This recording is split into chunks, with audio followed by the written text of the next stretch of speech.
Chairman Comer and Ranking Member Connolly will each be recognized for 1 minute after me and the Ranking Member provide our opening statements. I recognize myself for the purpose of making an opening statement. Good morning. Today we begin the first hearing on the Oversight Subcommittee on DOGE.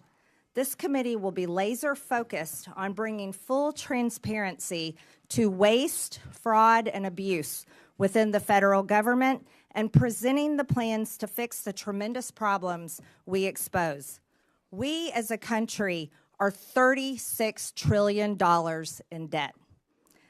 That is such a stunning amount of money. It's absolutely staggering to even comprehend how we as a people, we as a country, found ourselves here. This is not a Democrat problem. This is not a Republican problem. This is an American problem. To make it clear for everyone, not only are we $36 trillion in debt, but the compounding interest on our debt is also growing out of control.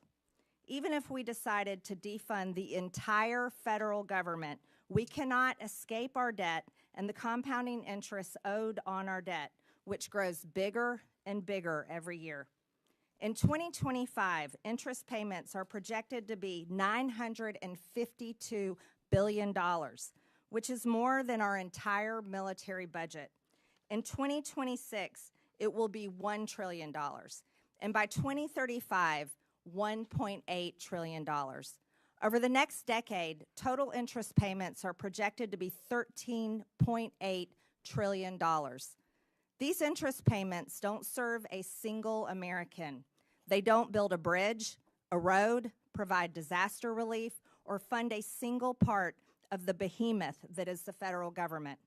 These interest payments pay our masters who own our debt, and the American people are in debt slavery to everyone who owns our debt. Our crippling national debt and massively growing interest on our debt will destroy us.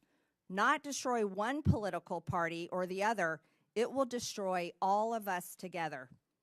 It drives inflation, making life unaffordable for Americans struggling to financially survive. It is crippling small businesses struggling to be successful. Our massively growing debt and interest are the chains and shackles harnessed to every American and their children and every generation to come. But first, let us be brutally honest about how this massive debt came to be in the first place. It came from Congress and from elected presidential administrations. And I believe enslaving our nation in debt is one of the biggest betrayals against the American people by its own elected government. The American people's anger over this betrayal is what gave birth to the concept of DOGE, the Department of Government Efficiency. In fact, DOGE became a major part of President Trump's campaign and led to his overwhelming victory in November. Every day, Americans go to work. They run businesses. They have to earn their paycheck. No one guarantees it. And if they don't do a good job, they get fired. They also have to pay their bills, credit card debts, balance their checkbooks, and scrap and save every penny they can in order to plan for that rainy day and hopefully retirement one day. Private businesses only survive on hard-earned income by serving their customers so well that their customers pay them for the services and products they consume. If that business fails, its employees lose their jobs and paychecks, and the owners lose their business and everything they risked along with it. Many go bankrupt in this process and lose everything. No one bails them out. They only survive by excellent customer service and smart financial management. This is the real world that most Americans live, work, and survive in every day. This is the pursuit of happiness, and this is how you pursue the American dream. However, the federal government, government employees, and unelected bureaucrats do not live by the same rules as the great American people and private businesses. The federal government's income is the American people's hard-earned tax dollars, their literal blood, sweat, and tears. And taxes are collected by law at gunpoint. Don't pay your taxes and you go to jail. The federal government does not have to provide excellent customer service to earn its income. It takes your money whether you like it or not. And federal employees receive their paycheck no matter what. Whether veterans receive their benefits or not, whether your mail shows up or not, and whether your tax dollars are used to help Americans in need or are sent to foreign countries, for foreign people, for foreign causes. No matter how bad the federal government fails the American people, it still takes your money. It still pays its own federal employees, and it never, ever goes out of business. There are no consequences for bad customer service, total failure, and for enslaving the American people against their will in the ever-growing and future all-consuming national debt. Congress has a dismal approval rating that ranges between 12 and 20%. I don't blame the American people one bit for their sentiment and disgust. The American people will be watching this committee and how we tackle one of the biggest problems of our time. While we are a committee made up of the opposite far-reaching corners of Congress, we were each elected to serve and represent the American people and how their hard-earned tax dollars are spent. We as Republicans and Democrats can still hold tightly to our beliefs, but we are going to have to let go of funding them in order to save our sinking ship. This is not a time for political theater and partisan attacks. The American people are watching. The legislative branch can't sit on the sidelines. In this subcommittee, we will fight the war on waste shoulder to shoulder with President Trump, Elon Musk, and the DOGE team. This week, we turn our attention to improper payments by the federal government, including in Medicaid and Medicare. I'm looking forward to what we find out and how to solve this crisis. I now yield to the ranking member, Ms. Stansbury, for her opening statement. All right. Well, good morning, everyone. Thank you, Madam Chair, and welcome to the very first subcommittee on government efficiency. As was said, this committee is tasked under the Oversight Committee with ensuring that the government and the vital services that it provides, from healthcare to national security, actually work for the American people. And this is certainly a topic that we have worked on for many, many years here in the Oversight Committee, and which I personally have worked on as a former civil servant who worked at the Office of Management and Budget. And in fact, for anyone who has ever worked on these issues, you know that there is ample ground for bipartisan work to make the government work better for the American people and to ensure that it operates in a more efficient manner. And in fact, all of us here on the Democratic side are ready to roll up our sleeves and to get to work. And just last week, I had the opportunity to sit down with the chairwoman and to discuss these very issues and opportunities to work across the aisle.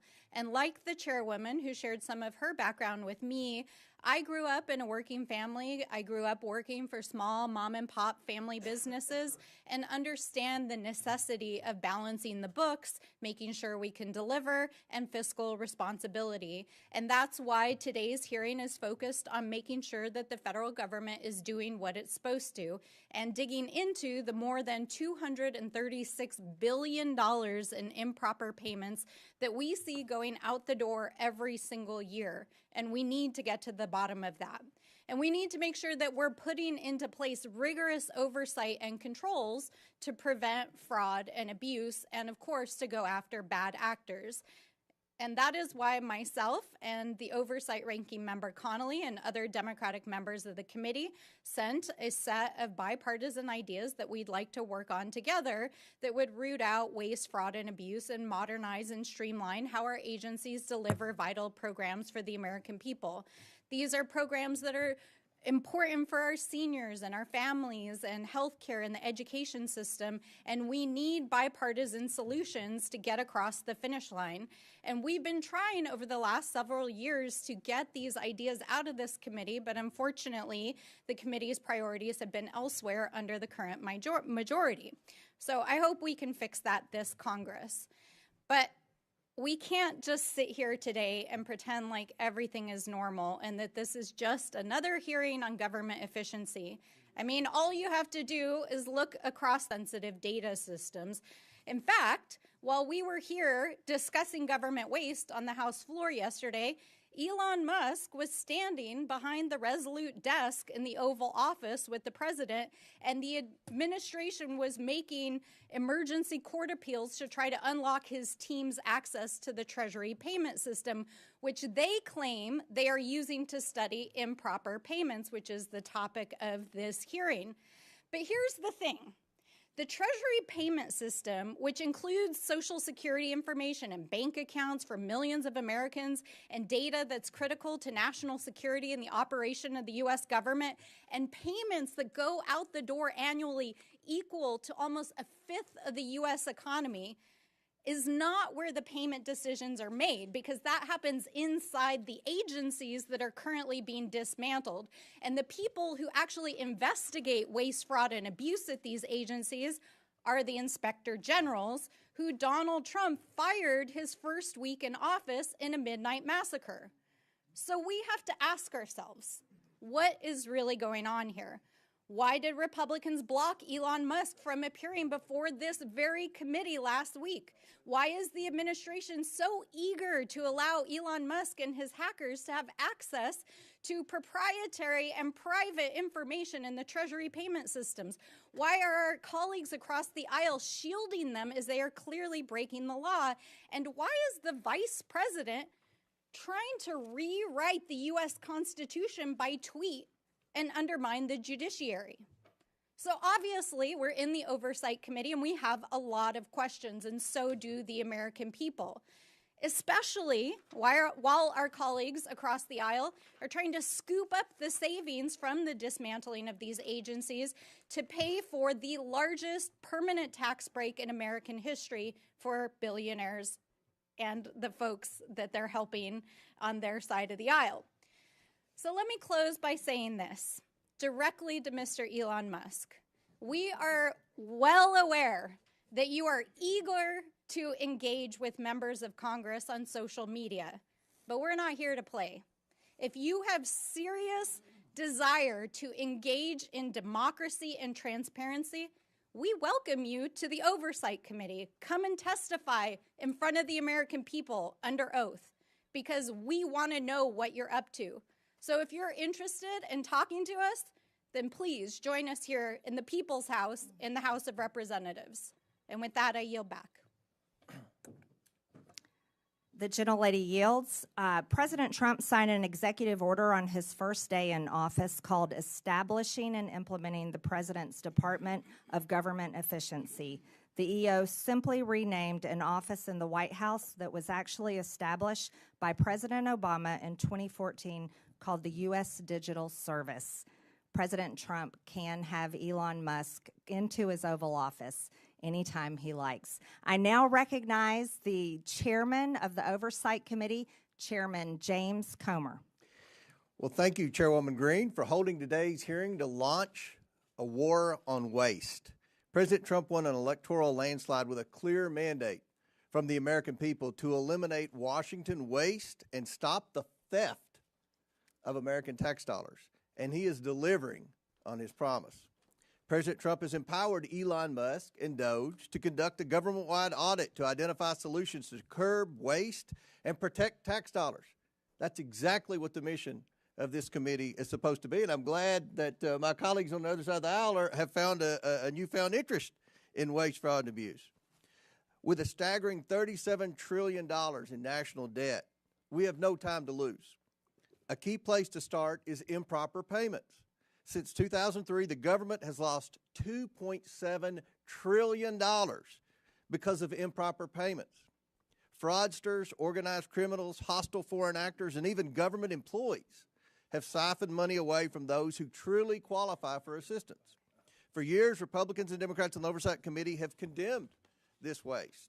But now that DOGE is taking real action, Democrats are choosing to defend the bureaucracy and status quo instead of standing up for the American people. I want to thank Chairwoman Green for holding this very important hearing, not only to expose the problems, but to find solutions. We stand with President Trump and DOGE in the fight to end waste, fraud, and abuse in Washington. With that, I yield back to Subcommittee Chairwoman Green, and congratulations again, Chairwoman, on holding this first hearing of the DOGE Subcommittee. Thank you, Mr. Chairman. The gentleman yields back. I now recognize the ranking member on oversight, Mr. Connolly. Excuse me. Thank you, Madam Chair. And thank you for having this first hearing on DOGE. Improper payments is not a new subject.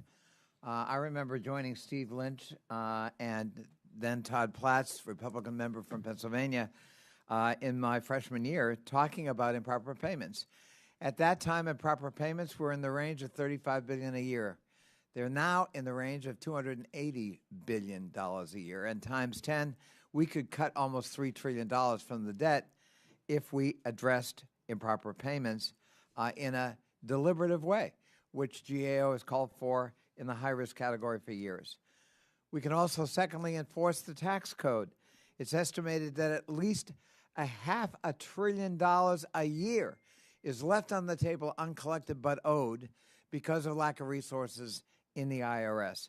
Again, times 10 is $5 trillion over a decade. And finally, we can modernize federal IT systems, which we've championed for years on this committee. We know that legacy systems alone could save hundreds of millions of dollars a year in operating and maintenance costs.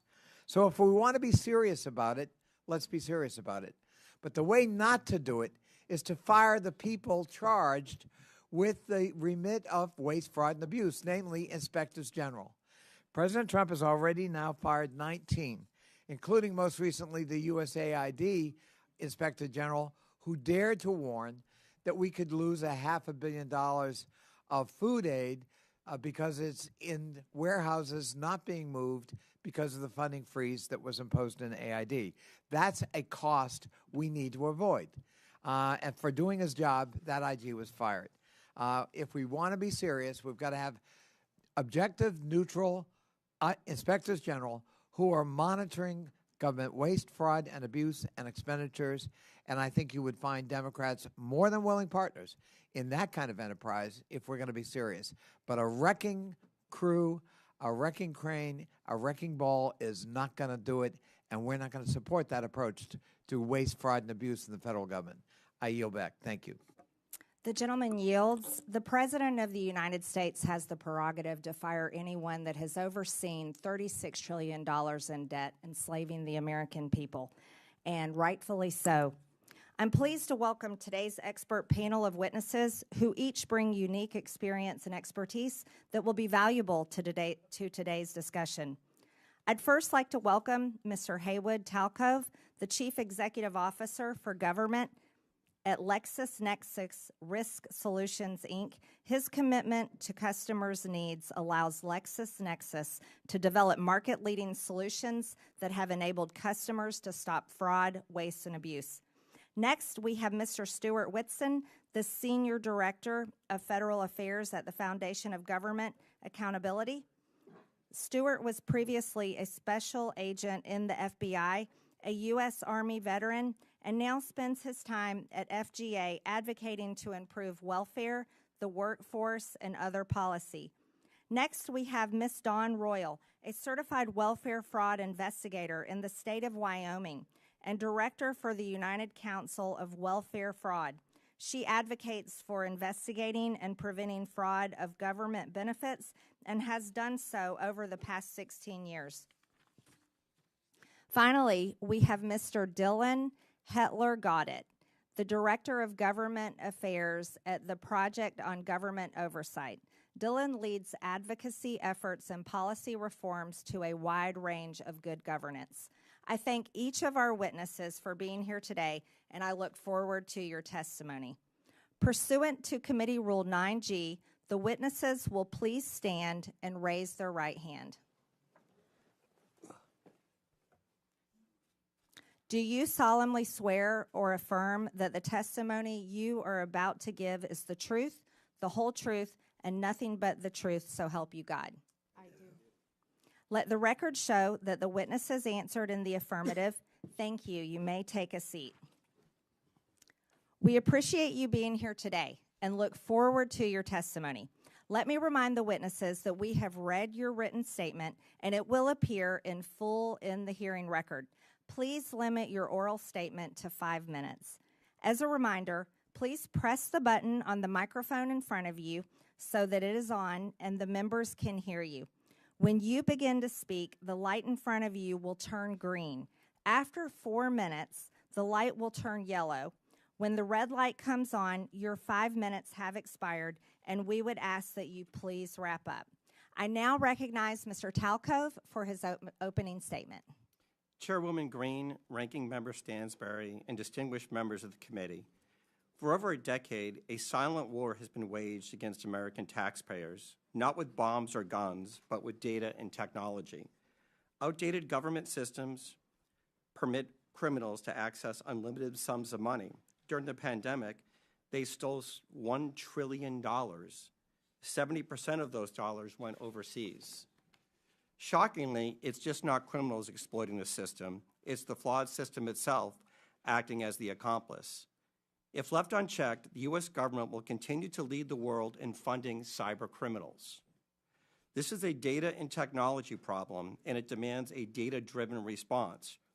Criminal syndicates have turned benefit programs into their personal ATM machines, exploiting those in need who wait months for benefits that may never come. These ruthless crooks use our money to fund child trafficking, disperse drugs in our communities, and terrorism. For years, criminal networks have stolen personal information from the public and private sector. They exploit real identities to manipulate antiquated government systems, siphoning off billions in taxpayers' hard-earned money.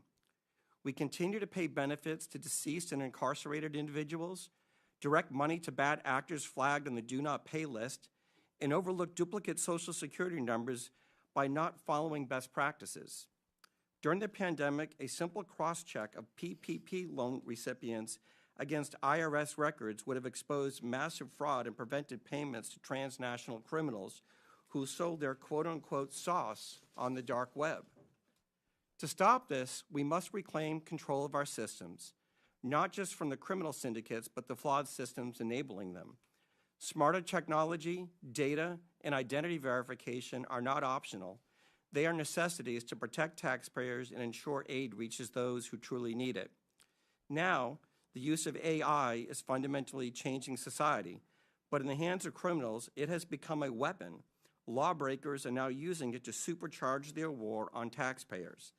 They use AI to create fake identity documents that pass biometric verifications.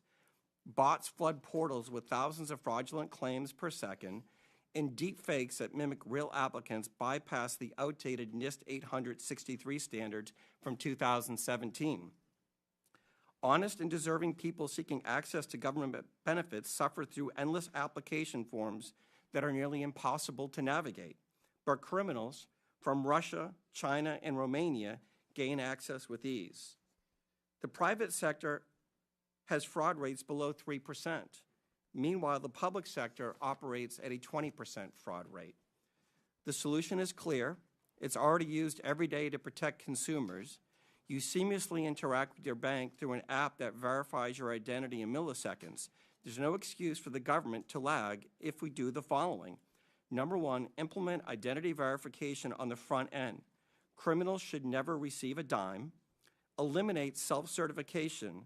No more honor system for billion-dollar programs, and continuous auditing. Keep verifying because criminals never stop adapting. Pay and chase does not work. Of the $250 billion stolen in pandemic unemployment fraud, less than $5 billion has been recovered. The idea in government that you cannot have speed and security is fiction. I urge Congress to consider making the following legislative changes. Number one, update the 1974 Privacy Act to allow for data sharing and matching. Number two, fund a budget for fraud prevention in each appropriation bill. The USDA spends 1/20th of 1% on fraud prevention. Mandate that individuals caught stealing from entitlement programs pay hefty fines and are removed from the program permanently. And finally, eliminate broad-based categorical eligibility. This committee has a choice: continue losing this war against criminal cartels in nation states, or fight back and save $1 trillion annually. Fraud prevention is not benefit prevention. It's the key to ensuring that every dollar reaches those who truly need it. Hardworking Americans rely on these programs not just to survive, but to build better lives for their families. When criminals exploit the system, they just don't steal money, they steal opportunities. Stopping fraud isn't about denying benefits, it's about protecting them. This crime has two victims. The first are the taxpayers, and the second are those seeking benefits. The fraudsters, cartels, and criminal syndicates are watching this hearing, I'm sure of it. It's time to show them that America will not fund its own destruction. Thank you, and I look forward to your questions. Thank you, Mr. Talcove. I now recognize Ms. Royal for her opening statement. Good morning, Chairwoman Green, Ranking Member Stansberry, and committee members. My name is Dawn Royal. I'm a certified welfare fraud investigator, two-term past president, and a current director of the United Council on Welfare Fraud. The United Council on Welfare Fraud is a national professional organization dedicated to protecting the integrity in our nation's public assistance programs. We are the only national organization singularly focused on the detection, prevention, and prosecution of welfare fraud. For too long, agency bureaucrats have pitted citizens' access to welfare programs against the integrity of those programs. Access versus integrity should never be an either-or dichotomy. We can all agree that access to public assistance is crucial. America's citizens should not be hungry or deprived of medical care because of their inability to pay. However, making sure vulnerable citizens have access to these welfare programs should not mean that we simply turn a blind eye to integrity. We do not pursue the prevention, detection, and prosecution of if we do not pursue the prevention, detection, and prosecution of fraud, taxpayers become the victims as the welfare programs become slush funds for anyone wanting to supplement their income with SNAP benefits, absolve themselves from the financial responsibility of medical bills, and using Medicaid to further taxpayer exploitation by taking advantage of cash assistance, energy assistance, child care, and other social welfare programs. One example of a welfare fraud is a case that I investigated that was criminally prosecuted last year. The applicant mother failed to disclose her children's father as well as his employment and income on multiple applications she submitted for Medicaid, SNAP, and low-income energy assistance. The co-defendant father worked a steady job, earning a six-figure salary, and provided an enviable lifestyle for his family, including vacations, luxury vehicles, snowmobiles, motorhomes, lavish gifts, including one from the wife to the husband, which was a $1,200 bottle of bourbon. Evidence we presented at trial included a candidate registration forms filed by the defendant father when he ran for town council and later mayor of the town where he declared he lived at the same address provided by his wife on her public assistance programs. This was a case of greed, but it emphasizes how easy it was for these criminals to make false statements on applications in order to receive benefits from multiple programs that they were never eligible for. I could spend the rest of my day providing countless examples of how taxpayer-funded programs are exploited, and the message would be the same. Investigators continue to be hamstrung by antiquated regulations, conflicting directives from federal agencies, and the lack of access to technology. Sadly, investigators have also found themselves at odds with the career bureaucrats who recite watered-down facts about fraud in order to promote their political agendas. Specifically, we can look to the career bureaucrats who have historically claimed that the fraud rate in SNAP is less than 1%. The disregard for the value of integrity is evidenced by the less than 1/20th of 1% of the SNAP budget spent on the prevention, detection, and prosecution of fraud. As part of Medicaid unwinding debacle, the bureaucrats specifically directed states that they, and I quote, cannot recover or recoup the cost of services from a beneficiary, even if they have been found after an administrative hearing or criminal proceeding to have committed Medicaid beneficiary fraud or abuse, end quote. Sadly, it is already apparent that career bureaucrats are not being totally transparent as they attempt to protect spending and broken programs. We fail to understand how mitigating the rampant fraud in Medicaid, SNAP, and other welfare programs stands up or strengthens the welfare programs. Fact is, the opposite is true. Ignoring fraud and gaslighting fraud statistics erodes the very foundations of the programs that are essential to their future viability. There are things this committee can do to help the investigators fighting the war on fraud. Number one, eliminate self-attestation in the application process for all programs. Number two, funding for technology that includes identity verification tools that will help prevent fraud. The current pay and chase model is not sustainable. Number three, immediately implement the National Accuracy Clearinghouse, the NAC, that will provide data to states to prevent duplicate participation in all of the social welfare programs. And four, allocate direct funding with mandates restricting the use of the funding to the prevention, detection, and prosecution of fraud. In closing, we're at a crossroads. Those of us who have firsthand knowledge of the degree in which public welfare programs are being attacked know that reform is absolutely necessary. Reform to the recipient application process, the billing process in Medicaid, and how SNAP benefits are processed, and how providers and retailers are authorized. We thank you for the opportunity for UCOF to participate in this hearing. We feel that the investigators who are on the front lines fighting the daily battle against the war on fraud need to be at the table and participating in the development of action plans that will make a difference in protecting the programs and defending the taxpayers.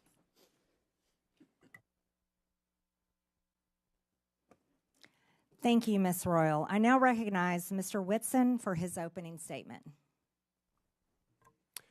Chairwoman Green, Ranking Member Stansbury, members of the subcommittee, thank you for the opportunity to testify today. On the campaign trail, President Trump promised to take on the bloated bureaucracy in D.C., rebuild trust in the DOJ and the FBI, crack down on waste, fraud, and abuse, and restore common sense. And on day one, he started delivering on those promises with a wave of executive orders and the official launch of DOGE, which he, of course, tasked Elon Musk to lead. Already, DOGE efforts have brought to the public's attention countless examples of wasteful spending, including $59 million paid to luxury hotels in New York to house illegal immigrants, $1.5 million to advance DEI in Serbia's workplaces, $32,000 for a transgender comic book in Peru. The list goes on. But rather than applauding the work of DOGE, the left has launched a coordinated campaign to try to demonize Mr. Musk with the hope of shifting focus away from the disastrous waste, fraud, and abuse that occurred on Biden's watch. But guess what? It's not working. Because no matter what political party people hail from, the vast majority of Americans agree that $10 million worth of food funneled to Al-Qaeda was probably not the best use of taxpayer money. But there's another source, a key source of wasteful spending that DOGE and the subcommittee should set their sights on next, and that's Medicaid waste and fraud. While initially meant as a program for the truly needy, Medicaid has bloated into a massive welfare program for millions of able-bodied adults lured into the trap of government dependency. And as Medicaid has grown, so too has mismanagement. Today, more than $1 in $5 spent on Medicaid is improper. In Medicaid alone, fraud and mismanagement is on track to cost U.S. taxpayers, get this, more than $1 trillion over the next 10 years. When it comes to the problem of improper payments, the Medicaid program is the biggest culprit, encompassing nearly 1/3 of all federal improper payments. And more than 80% of Medicaid improper payments are due to one thing: eligibility errors. If Congress wants to help President Trump address wasteful spending, then targeting eligibility errors in Medicaid should be one of your top priorities. Bottom line, To address this challenge, Congress can take 3 decisive actions. So first, Congress can strengthen the Medicaid program through legislative action. That would include repealing Biden's disastrous Medicaid streamlining rule, which ties the hands of states trying to remove ineligible enrollees. You can and should do this through reconciliation, and it will produce $164 billion in savings if you do. You can also strengthen verification requirements to ensure only eligible individuals receive benefits and ensure a nationwide NAC is implemented without delay. Second thing Congress can do is help President Trump's DOGE effort by ensuring that entrenched partisan bureaucrats don't stand in the way of reform. So Musk and his DOGE team have already found hundreds of billions of dollars funneled into wasteful, fraudulent, and flat-out insane projects. But they've only scratched the surface. If this much fraud has been exposed in just a few weeks, imagine what else is buried under layers of red tape and government excuses. But guess what? All of these insane projects have one thing in common. They were all approved and funded by unelected bureaucrats. And these and other entrenched bureaucrats are already pledging to fight against President Trump's efforts to improve government accountability and efficiency. Personnel is policy. And without competent staff to faithfully execute the president's agenda, the DOGE project will fail. And this is where Congress can help. Congress can support the president in carrying out his DOGE effort by making all executive branch employees at will, codifying the president's authority to fire unproductive or insubordinate agency employees as needed. At the same time, Congress can grant the president authority to permanently eliminate vacant positions and consolidate non-essential positions across agencies and departments to help promote efficiency and put the right people in the right seat. The third thing, Congress can make President Trump's DOGE cost-cutting and deregulatory reforms permanent by passing the REINS Act. And so there's only one big problem with the DOGE effort. Most of its work can be undone by a future president with the stroke of a pen. To make President Trump's DOGE reforms permanent, Congress must act. And the best way to do this is to pass the REINS Act. This would return Article 1 budgetary power of the purse to Congress while promoting deregulation. It would also help lock in the DOGE reforms and cement President Trump's legacy as the most consequential deregulatory and cost-cutting president in U.S. history. The American people are watching. It's time for Congress to act. Thank you, and I look forward to your questions. Thank you, Mr. Whitson. I now recognize Mr. Gaudette for his opening statement. Thank you, Chairwoman Green, Ranking Member Stansberry, and members of the subcommittee. My name is Dylan Gaudette, and I am the Director of Government Affairs at the Project on Government Oversight, or POGO. I appreciate the opportunity to be with you here today to talk about the critical issue of bringing more accountability and transparency to federal spending, including rooting out waste, fraud, and abuse. Since our founding in 1981, POGO has been focused on promoting more accountability and rooting out wasteful spending and promoting efficiency, especially at the Department of Defense. We have a long and well-established track record on these issues, and we take a back when it comes to promoting a better and more effective government, which necessarily includes a federal government that is a good and responsible steward of taxpayer dollars. Let's take a moment to pause here to talk a little bit about terms that we're going to hear a lot today and the difference between them. Waste is different from fraud. Fraud is different from abuse, and abuse is different from both. When we talk about improper payments, they are a subset of those other 3 categories. But that doesn't tell us the whole picture either. Sometimes improper payments are a function of bad record keeping. Sometimes they are a function of outdated information technology systems. Sometimes they come about through human error, and sometimes they come about through negligence. There are a variety of reasons why improper payments happen. It just simply is not the case that improper payments are only a function of bad people doing bad things with bad intent. That doesn't mean we shouldn't focus on trying to mitigate improper payments, and that certainly doesn't mean that the American people should not be concerned with how their tax dollars are used. The good news is that there are some time-tested solutions and tools to help mitigate these problems. For example, when we think about the independence of inspectors general, we're talking about a resource that is extraordinarily valuable to the American people. In fiscal year 2023 alone, inspectors general identified over $93 billion worth of potential savings to taxpayers. Whistleblowers are also an incredible resource to the American taxpayer. Through the IRS's whistleblower program alone, billions of dollars have been recouped from tax cheats since the inception of that program in 2007. Whistleblowers have also played an instrumental role in helping the Department of Justice pursue False Claims Act cases that have resulted in billions of dollars in reclaims settlement costs. It seems to me that if an administration were serious about wanting to root out waste, fraud, and abuse, they would support and resource whistleblowers and inspectors general. They would not demonize them, and they would certainly not fire them en masse in an unlawful midnight purge. There are other reforms we can think about too, reforms that are more technical, but just as important. Key statutes such as the Federal Funding Accountability and Transparency Act, the Data Act, and critical platforms like USAspending.gov were really important improvements and innovations when they came about, but they are in need of overhaul and reform. Currently, the status quo is that we have an extraordinarily hard time tracking federal dollars from end to end. This is due in large part to a broken chain of data collection, of reporting information, and the ability to monitor and track in real time what is happening with federal dollars. This informational black hole is where a lot of impropriety happens. It's where waste, fraud, and abuse live. And yes, this is where improper payments often happen. But more importantly, we also don't have a good, clear, and consistent way of understanding what is happening with tax dollars at the end point. What is the impact that we're having? What is the return on investment that we're having? We now have an annual budget of close to $7 trillion a year. We can't say with any degree of clarity and consistency what we're getting for all of that money. We have some more good news, though. There are bipartisan efforts, and there have been for years, to try and clean up this situation. We at POGO have had the privilege and pleasure of working on some of those initiatives. We were a part of the Federal Taxpayers' Right to Know Act being passed into law just a couple of years ago, which created for the very first time a program inventory of all the programs in the federal government, and that would be available to the public.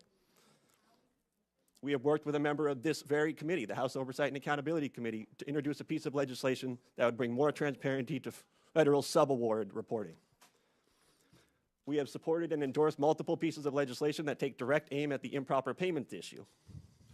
We also have additional ideas that don't yet have congressional champions. One proposal is to clean up and modernize and standardize the award descriptions that are available in USA Spending to make them more useful and relevant. We have another proposal to harmonize the amount of data and information we collect between contract spending and non-contract spending. We stand ready, willing, and able to work with anybody who wants to work with us on these common sense solutions. Lastly, I want to put in a quick word for Congress. Yeah. And specifically, I want to the gentleman's time has expired. Apologies. Yes. I can't see the flashing light. That's okay. Thank you, Mr. Hetler. Got it. We appreciate your testimony. I now recognize myself for 5 minutes of questions. I'd like to thank our witnesses today for your testimonies and the suggestions that you have brought before this committee. I'd also like to thank Chairman Comer for this opportunity to chair the historic Oversight Subcommittee on DOGE. Americans are shocked to learn that $2.7 trillion of their hard-earned tax dollars have been stolen or wasted in improper payments since 2003. You see, in the private sector, companies can't continue to run if they keep employees that allow waste and abuse with their resources. But that has continued for decades here in the federal government. Mr. Talcove, do private sector companies have a lower rate of improper payments than the federal government? Yes, the fraud rate that the criminals are taking advantage of in the public sector is around 20%. In the private sector, it's around 3%, and it's really because the tools that are used in the private sector aren't used in the public sector. Front-end identity verification, self-certification, and then finally making sure that individuals are who they say they are. If we start using these tools, you will see the fraud rate go down dramatically, because for the most part, this fraud isn't taking place by real individuals. It's individuals whose identities have been stolen on the dark web. They use that information pretending to be somebody else, and because of the antiquated systems, processes, and technologies in place in government programs, they're able to steal at scale. Right. So, Mr. Talcove, we would say that private companies that pretty much have to exist on a 20% profit rate, they are not allowed. They can't continue to be successful if they were to allow their customers' data to be stolen like that and used by criminals. However, the federal government, who can continue printing checks and continue in operation, never fixes its problems because it can't be forced to go out of business. Would you agree with that? Yes or no? Yes. One of the things I noticed during COVID was the criminals learned that government was the mark because it never runs out of money. And they focus on it at scale, and then the likelihood of getting caught is virtually zero. I think it's outrageous for Americans to know that their identity can be stolen and then used for child trafficking, drug trafficking, and terrorism, like you stated in your opening statement. Ms. Royal, your testimony states that many programs operate under essentially an honor system in which applicants need not verify their identity, income, residency, or other key eligibility factors. You call this a trust everyone instead of a trust by verify approach. Does this mean the federal government in some states are giving out billions of dollars to individuals without verifying who they are or whether they meet program eligibility requirements? Yes, ma'am, that's correct. That's outrageous. Do states have enough incentive to prevent fraud and to recover improper payments? No, and in fact, states are hesitant to spend their state dollars to protect federal dollars. Would greater investment in program integrity efforts yield a positive return for taxpayers? Yes, it could easily be self-funding. Amazing. Mr. Whitson, your testimony states that both the Biden and Obama administrations issued rules and guidance that made it harder for states to verify eligibility for Medicaid. You say that repealing Biden's Medicaid streamlining rule would save $164 billion over 10 years because the rule restricts eligibility verification that states can perform. Can you explain why this rule is so costly? Yeah, so the rule does a number of things, but for instance, it prohibits states from verifying eligibility more than once a year. So for non-disabled folks to just go in and look and say, hey, are you still eligible for the program? It says you are forbidden from doing that any more often than once a year. And so obviously people's lives change, and so they may become ineligible, and so it's designed to keep them on the program. Another thing, it prohibits in-person or phone interviews to verify their identity. So people apply for it, and then the person on the other end says, well, I just want to call and make sure this is a real person, not someone in another country or whatever. The rule prohibits that.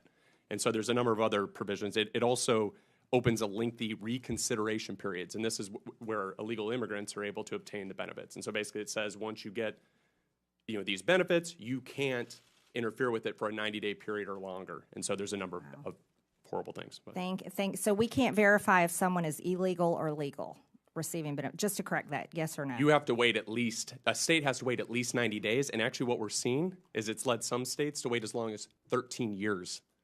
And so on the program. Unbelievable. My time has expired. Thank you very much. I now recognize Mr. Lynch from Massachusetts for 5 minutes. Thank you very much, Madam Chair. First of all, let me congratulate you and also Ms. Stansbury on your new positions.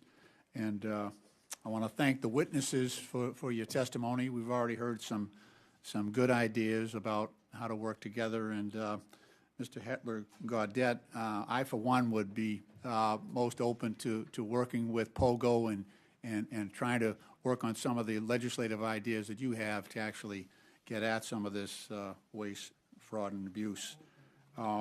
Since this is my first opportunity to speak in this new subcommittee as the representative for the 8th Congressional District in Massachusetts, I want to first of all make clear that my primary purpose in seeking appointment to this subcommittee is for the singular and sacred purpose to defend our democracy, which I believe is under attack in this country, and to uphold my oath to support and defend the Constitution against those who might secretly or openly seek its destruction. Make no mistake, this is a moment for representative democracy. This is a test of our resolve. In the coming days and weeks, we will all get to decide whether we stand with a couple of billionaires who, despite their own financial successes, still harbor such grievances in their hearts that after all that democracy has provided to them, they remain animated by the desire to dismantle this democratic government and to punch down at some of the weakest and most vulnerable in our society. Two men who clearly understand that the easiest way to incite large numbers of people is to use social media to exploit the dynamic forces of hatred and fear. Madam Chair, if we're going after waste, fraud, and abuse, let's start with abuse. Abuse of power. As of yesterday, there were 55 lawsuits under consideration by the federal courts across our nation as a result of Elon Musk's and President Trump's unlawful acts. Many of those lawsuits have already been sustained by the federal district courts and orders have been rendered to undo those unlawful acts. But this is just the beginning, and Congress has an important role to play, and I, for one, look forward to that opportunity. This is a moment of great consequence for our country and for our democracy, and I remain grateful to the good people of the 8th Congressional District of Massachusetts who sent me here. Mr. Gaudette, again, happy to join you on some of your efforts. POGO has worked very closely with our IG community, is that right, the Inspector Generals? Yeah, that's correct, Congressman. I know your work is very much similar to what we ask our Inspectors Generals to undertake. I want to ask you, what do you think? So in the most recent report from the Inspector Generals, and this is the Council of the Inspector Generals, a nonpartisan group on integrity and efficiency in government, they identified more than $93 billion in potential savings. So the first thing that President Trump did coming into office was to fire 17 agency inspectors general. What can you tell us from POGO's standpoint? What does that do to our ability to identify and root out waste, fraud, and abuse? Thank you, Congressman. I would say, to put it simply, it completely undermines our ability to root out waste, fraud, and abuse. Inspector General exists for essentially one purpose, and they were originally created in the immediate aftermath of Watergate, and I think you all probably do not need me to give you a history lesson at all on what happened in the Watergate era. There's a reason they were created at that time, because there was a lot of waste, fraud, and abuse happening, and there were not cops on the beat that were internal, that were independent, that were situated in agencies to be able to find these things and expose them and do something about them. That's what Inspector General exists to do. So it's completely anathema to, I'd say anathema to any stated mission to find cost savings and to root out waste, fraud, and abuse, to fire Inspector General and to undermine them. It makes no sense. Those two things do not add up. Thank you very much. The firings that occurred on the when President Trump came to office included the Special Inspector General for Afghan Reconstruction, Mr. Sopko. I actually did over 20 trips to Afghanistan working with him. He actually uncovered $4 billion in savings in rooting out American taxpayer waste being conducted in Afghanistan. The IG at the Department of Defense, the agency... The gentleman's time has expired. Okay. Thank you, Madam Chair. I yield back. Thank you. Okay, Appreciate thank you. That. Thank you. I now recognize the gentleman from Texas, Mr. Cloud.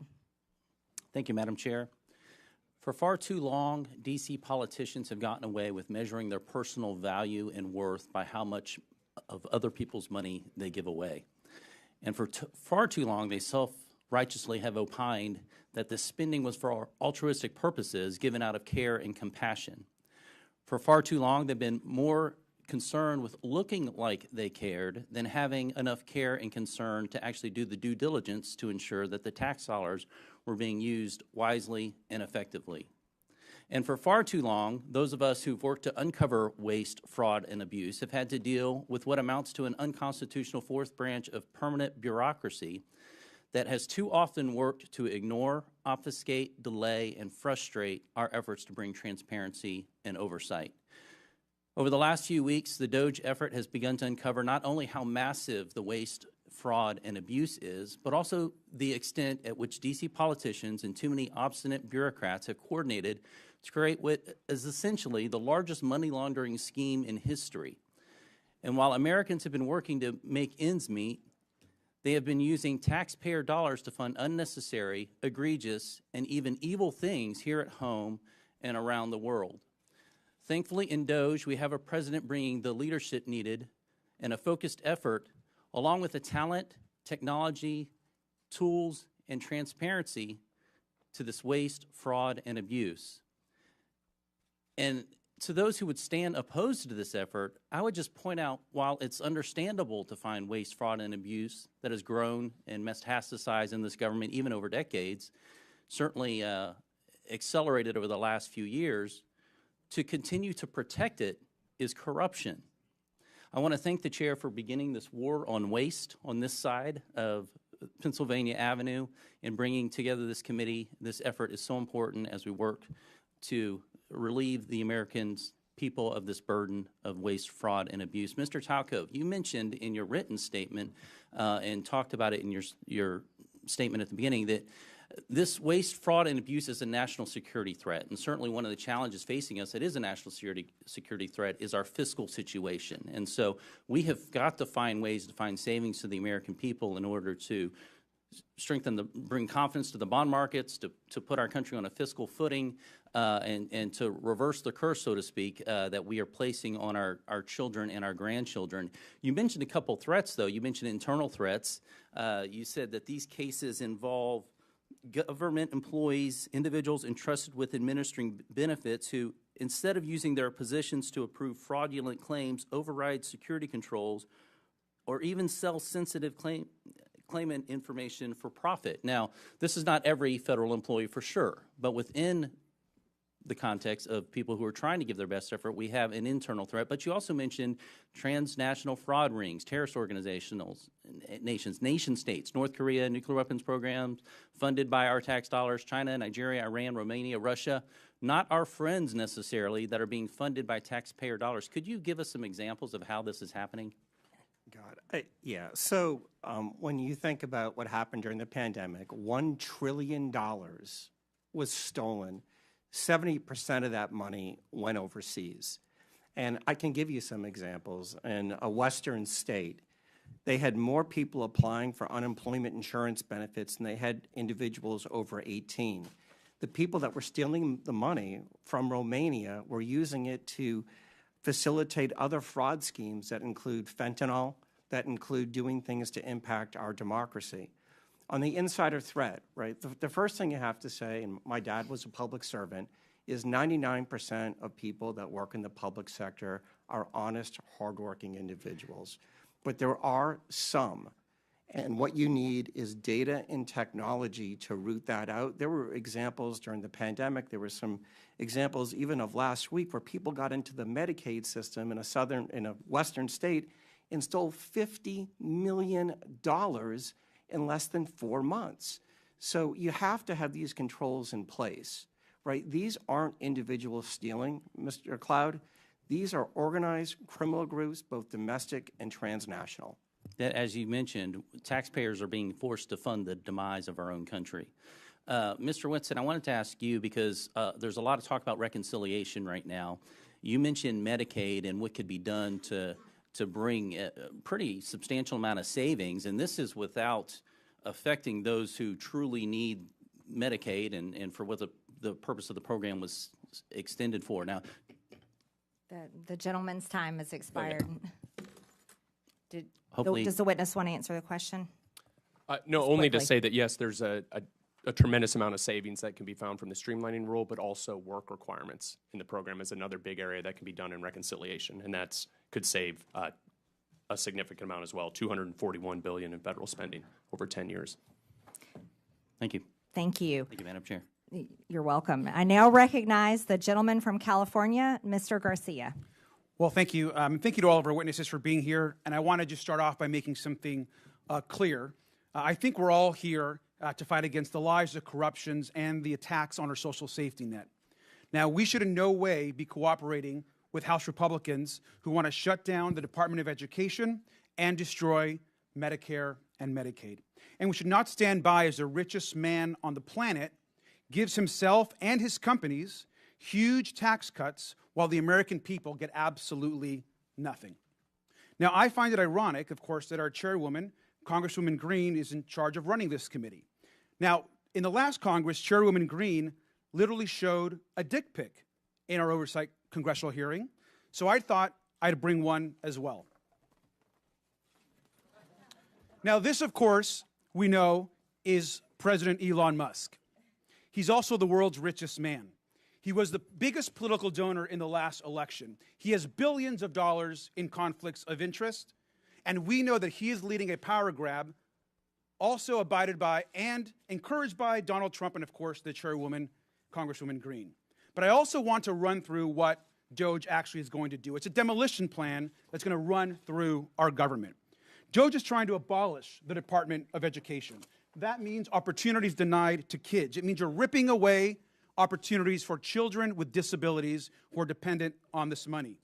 You're also halting medical research, which is also critical, which we have to also stop. The idea that we're going to eliminate or destroy the Department of National Institutes of Health, NIH, is crazy. Let's talk about the Department of Labor. We're talking about protections for working people across this country, where people can actually complain about abuses their companies are making against them and their coworkers. Workers are now going to be in danger. And let's also talk about the Consumer Financial Protection Bureau, another huge issue for us. Think about the scammers and fraudsters that will be empowered across this country because Elon Musk wants, essentially, these companies have more power over consumers and over people across this country. Look at the Centers for Disease and Centers for Medicare and Medicaid Services. That is actually what's being discussed partly today. Healthcare, we're talking about being denied to millions of poor people, working class people across this country. And now, of course, they're on to their largest target, the U.S. Social Security Administration. We're talking about the destruction of the actual social safety net in this country. We know that 1 in 5 Americans collect Social Security, seniors, disabled people. This entire plan is about hurting the American social safety net and destroying our institutions. And it's important that we actually call out what is happening at this subcommittee. This is not about working with the richest man on the planet. This is actually about empowering. This committee wants to empower the richest person in the world to hurt people so they can take all of this money that they so-called want to save and then give it to themselves, their companies, and their billionaire friends. That is the attack that is happening in this committee and across this country, and it's important that we call it out. We also know, of course, that Elon Musk is sending his unqualified DOGE staff to carry out this agenda across all these agencies. And in some cases, actually teenage staffers. No accountability, no experience, and problematic records. They're trying to rob you, and they're probably a minor. Thank you, and I yield back. The gentleman yields, and I now recognize the gentleman from South Carolina, Mr. Timmons, for 5 minutes. Thank you, Madam Chair. I find it sad that my colleagues across the aisle can't take this seriously. We have $36 trillion in debt. We run an annual almost $2 trillion deficit. When I got elected 6 years ago, we had $21 trillion in debt. So in 6 years, we've added over $15 trillion to the debt. And guess what? President Trump ran on fixing this problem. President Trump told the American people he would right the ship financially, and he said during the campaign that Elon Musk was going to be the person to lead this charge. The man that has turned business after business around, he's the richest man on the planet because he succeeds at his endeavors. And that's why President Trump has appointed him the head of this effort. This is a very serious problem. And it's incredibly hypocritical that my colleagues across the aisle are complaining about this because Joe Biden signed his name and wanted the American people to believe that he had the ability to forgive $250 billion with a signature. Guess what? Supreme Court ruled he did not. That's our system of checks and balances. The President, Biden, he clearly was experiencing cognitive decline. He didn't even have the ability to be charged with the crime as determined by his own Department of Justice. But he signs his name and he thinks it gives $250 billion away, redistributes taxpayer dollars. It's just crazy that we can't come together to address the greatest national security threat facing this country, our debt. Now to the task at hand, Medicaid fraud. Mr. Talcove, if we implement enhanced identity verification and enhanced income verification, what will happen? How much money will we save? You'll save hundreds of billions of dollars. Identity verification, elimination of self-certification, and monitoring beneficiaries will prevent these transnational criminal groups from accessing those systems at scale so legitimate people who need the benefits can get them in a timely fashion. So we're going to get actual benefits to people, to American citizens that are in need faster, because if you do it electronically through web-based, like they did in Missouri, where the pilot program saved almost 20% of Medicaid dollars. So all we have to do is adopt what has already been proven in Missouri, and we'll save 20%. To the people out there listening, we spend almost $900 billion every year on Medicaid. And if 20% of that is saved, that's almost $200 billion. We got a $1.8 trillion annual deficit. We just knocked off $200 billion. Let's keep this train going. The fact that the Democrats are filing lawsuit after lawsuit to impede the efforts of President Trump to right our fiscal ship is unforgivable. It's unforgivable. Mr. Talcove, you talked about pandemic fraud. I have a bill that would cause the IRS to share data with the Small Business Administration and the FBI and the Department of Justice that would show that you were ineligible for PPP loans and you got them. So I think that would save probably $100 billion. Do you think that we should go back and take money away from people that fraudulently got COVID money? Yeah. During the pandemic, the PPP program was a virtual buffet for fraudsters, and it was because of that 1974 Privacy Act, where data sharing and matching is virtually impossible. Congress needs to change that. But we can do it retroactively. We can do it retroactively. We can find the people that stole this money, hold them accountable, probably get some of the money back. So I already have that bill filed. That bill, I think, would probably get $100 billion. So now we got enhanced identity verification, enhanced income verification that has been proven in Missouri. It does work. So I'm working on that bill. We're going to drop it soon. That's $200 billion. There's a competition in Congress. I think we should have a competition on this committee. I got $300 billion in savings proposed. We got to all pull our weight because we have such a massive problem right now. But I would just ask my colleagues across the aisle to get out of the way if you don't want to help. If you don't want to help right the fiscal ship in this country, get out of the way. Stop filing lawsuit after lawsuit. We do not have the financial ability to continue down this path, and we're going to save this country with or without you. You can kick and scream all the way, or you can get out of the way. I prefer the former. Thank you, Madam Chair. The gentleman yields. I now recognize the gentleman from Texas, Mr. Kassar. This subcommittee is supposedly about looking into waste, fraud, and abuse. So I'd like to start talking about independent inspector generals who are supposed to be looking into waste, fraud, and abuse. Mr. Talcove, do you know how many inspector generals at agencies that were investigating Elon Musk's companies have been fired by the Trump-Musk administration? No. It is 5. Ms. Royal, the Inspector General of the Department of Labor had 17 open investigations into Tesla and SpaceX. Do you know what the Trump-Musk administration did to that Inspector General? No. They fired him, and I think you all know. Mr. Whitson, the Inspector General of the Department of Transportation was investigating Tesla. Do you know what the Trump-Musk administration did to that Inspector General? No. They were fired. The Department of Defense's Inspector General was looking into SpaceX. Mr. Hedler, do you know what the Trump-Musk administration did to that Inspector General? I believe he was fired.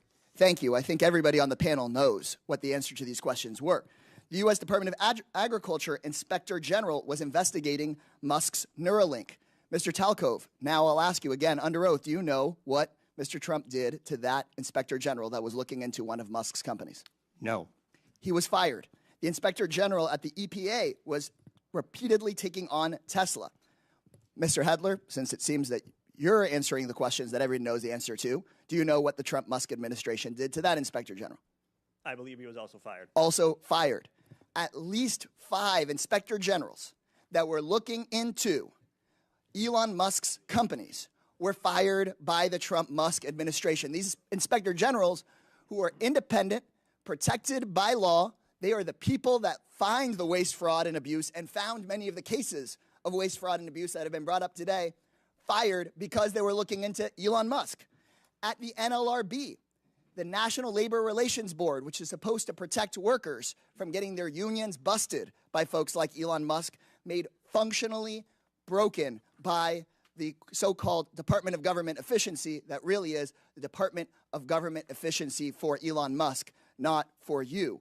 They are trying to shut down the Department of Education, the Department of Labor. You know what Elon Musk doesn't seem to be looking into? His own contracts. Again, I'll ask you, Mr. Talcove, do you know how much money a day Mr. Musk will receive from the federal government for his contracts? No. The answer is $8 million a day. Just last year, Elon Musk was promised $3 billion from close to 100 contracts with the federal government.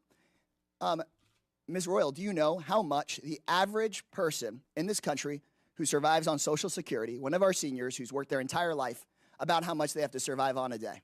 I do not. $65 a day. We're not looking into Elon Musk's $8 million a day. This subcommittee, chaired by Marjorie Taylor Greene and the House Republicans, is looking into your grandmother's $65 a day. Let me be clear.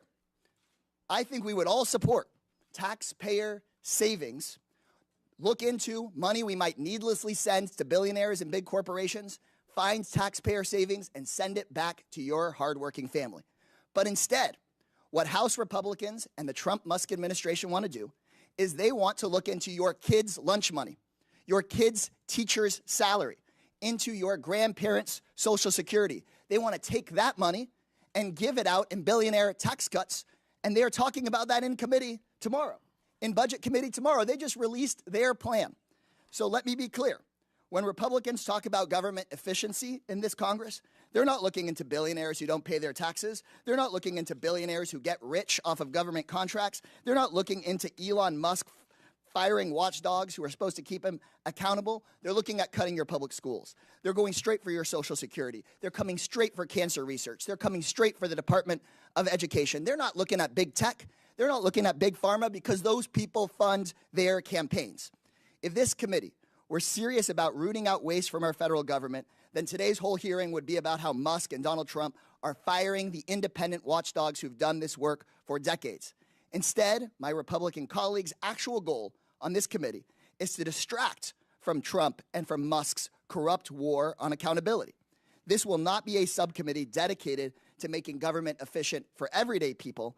It's about helping Elon Musk and Donald Trump be as efficient as possible in robbing our government and handing out our government services to the rich. So this seems that this subcommittee is just going to be like the agency it's named after. The gentleman's a sham, time has expired. A total sham.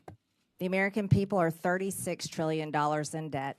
It certainly seems reasonable that someone has been fired. I now recognize the gentleman from Tennessee. You're going to put us further in debt with your billionaire tax cuts. You're not recognized. Mr. Burchett, you're recognized for 5 minutes. Thank you, Chair Lady. The gravy train, for a lot of these folks, it's been on biscuit wheels, and it's about to run off the dadgum tracks, and it's about time. Could you imagine standing up here and defending waste, fraud, and abuse? But I think that's what we're seeing. When people squeal and don't ask questions, I think it shows the American public what the heck's going on. And that little gravy train is getting ready to run out. The spigot is getting ready to be turned off. Mr. Talcove, that's correct how you say your name, brother? Yes, sir. All right. How can the federal government improve identity verification for these entitlement programs? Yeah, it's doing what the private sector does every single day, whether you use your bank, you go to Amazon, using those tools. and moving away from some of the dated compliance standards that the federal government uses, NIST IAL 863, 2017, before there was anything called deepfakes and generative AI tools. I was informed that PayPal has never been, they've never been able to crack into that and steal people's vital information. Are they using those systems that you would be favorable towards that government seems to be shying away from? Yes, sir. And describe that, how that works. They're systems that are based on encryption. They use technology and they use data to validate you are who you say you are. The people that are stealing right now, I believe a lot of them are actually ghosts from China, Russia, Nigeria, and Romania. I read a report today that North Korea was involved in this, in some of that as well. They are. And those people are our enemies. Again, they'll hate us for free. We don't have to give them taxpayer money. And are there loopholes that can be closed to avoid these improper payments? And I wish you'd describe those to me. The biggest, most important thing, particularly in the benefit program space, is the use of self-certification. As Mr. Timmons noted, the state of Missouri is using a solution called Steady IQ to validate wages and wealth. You cannot allow individuals to provide the information based upon what they think. It has to be based on what you know, and that will stop the ghosts from using people's identities to steal money from U.S. taxpayers. How much money do you calculate is wasted due to waste, fraud, and abuse in the entitlement programs each year? Yeah. My number right now between federal, state, and local government is you can save $1 trillion a year by simply putting in front-end identity verification, eliminating self-certification, and monitoring the back end of the programs that are providing the benefits. Those three things. You said you could eliminate that, but are there others you feel like some more low-hanging fruit? I would start with those three things because they're simple. That'll take that 20% fraud rate that you're seeing in the public sector down below 5%. Chair Lady, I would suggest that we adopt Mr. Timmons' legislation and get that out of the committee as fast as possible. What actions also could Congress take to fix these problems quickly? Yeah, I think the first thing is updating and redoing the 1974 Privacy Act. That is virtually impossible to do data matching. It's very difficult to have data shared. And when you look back at the pandemic, data sharing and data matching would have stopped probably 50% of the $1 trillion that was stolen from taxpayers. Do any of y'all like to add anything to that? Congressman, I would just add that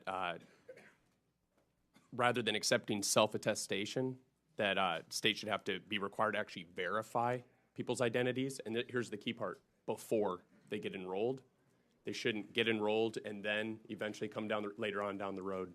It's amazing to me. I have a doctor's appointment back in Knoxville, and the verification process is very extensive. It's more so than the federal government requires for any of this. What type of computer systems are these agencies using, and do they need updating? They're using very dated technology, but they're also burdened. I look at the USDA, 6.2 million words in a 10,000-page document that shows how to implement the rules of the program. Nobody can figure that out. So one of the things that I think has to happen is the simplification of these processes and systems, and then just use the technology that we use every day in the private sector. Okay. Thank y'all so much for being here. The gentleman's time has expired. Thank you, Chair Lady. I now recognize the gentlewoman from Texas, Ms. Crockett, for 5 minutes. Thank you, Madam Chair. And Mr. Talcove, I'm just going to go ahead and pick up where you left off really quickly.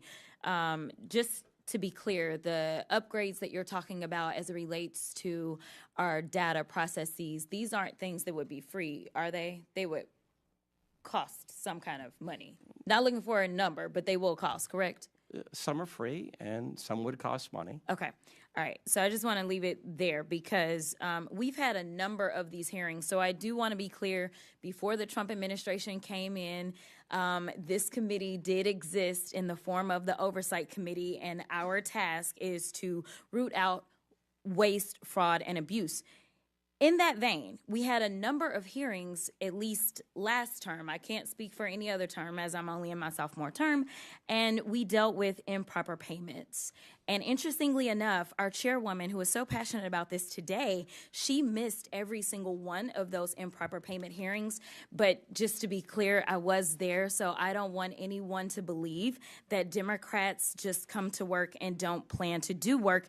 In fact, I'm trying to figure out exactly what it is that the Republicans believe our job is, because right now they have relinquished their constitutional duties over to an unelected bureaucrat, someone who no one went out to vote for. And absolutely, he is occupying the Oval Office, as we saw yesterday. And that is a first for me, to see someone occupying the Oval Office who's never actually been elected to the Oval Office and actually answering more questions than the person that allegedly got elected. But for whatever reason, this is the first time we're having a DOGE subcommittee hearing, and that guy's not here. Instead, we have y'all. So I do want to thank you for coming. But I will say this. It's also interesting to me that in the first few days of DOGE existing, we know that they are trying to get rid of the Department of Education, USAID, Consumer Financial Protection Bureau. They're laying off FAA workers. They are going after the FDA, the CDC, the HHS, the FBI agents, and they're talking about getting rid of FEMA. And they brought y'all in. And I am going to say that I actually was shocked that there was only one person that seemed like he was an overt Trumper as you laid out your opening remarks, because I anticipated that at least one of y'all would say, yes, what Elon is doing is exactly what we would prescribe. But instead, I will applaud you because you actually were focused. You talked about what the American people are looking for us to do.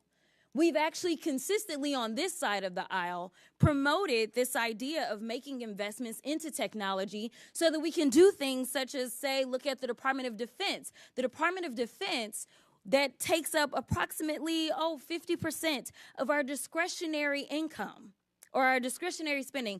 Approximately 50% goes to Department of Defense. Department of Defense has not been able to pass an audit in the last 6 audits, and we're not talking about pennies. I understand that we want everything to be perfect, and if we could get all waste, fraud, and abuse out, that would be fantastic. But let me talk about the big numbers. The big numbers are on that side. When we look at, say, our entire workforce, our federal workforce, as we're trying to somehow fire all of them, they don't even make up a total of 5%. It's even less than that when we look at our budget. But let's talk about defense.